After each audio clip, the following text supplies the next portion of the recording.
masakit siya. Natulog lang ako nung pag-list ko na. Ito na masakit na siya. Siguro, nagaganan mo ganyan. Oo, nadaganan ko. Tapos siguro mga nakasarap yung tulog ko. So yung pagising ko, yun na siya. Ay, angat mo daw. Opo. Angat mo, angat. Angat mo. Naangat pero may sakit. Manhid. Hindi ko maibuhat yung may tabo na may tubig. Oo. Hindi ko na maibuhat sa isa. Okay. Pag wala ka nun, wala. Wala. Kung wala ka, wala. Kahit may natapos ka, wala kang sa anong naipundan mo. Tapos, Tao. maano ka yung parang, natatakot ang pumunta doon kasi mga naririnig ko, ganyan.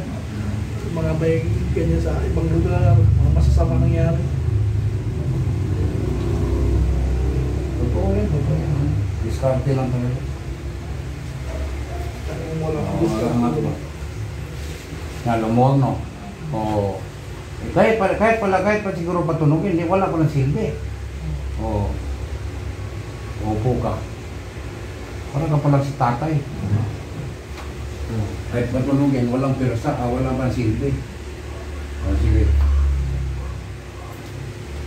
Lumuwag. Kung wala kang tumulong. Wala man tayong tabo. Ito na, mabigat mo. O, kahit parang si mister mo, pasok na naman.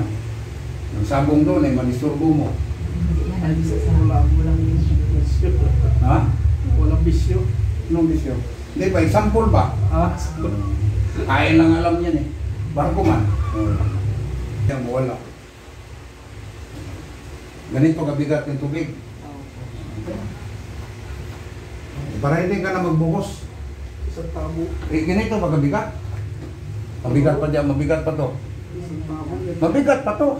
Mabigat pa. Oh. Habang mali. Lahat man tayo nagtabo eh. Kahit kami sa bahay, tabo eh. Mabigat pa to sa tabo. Okay na po. Okay na.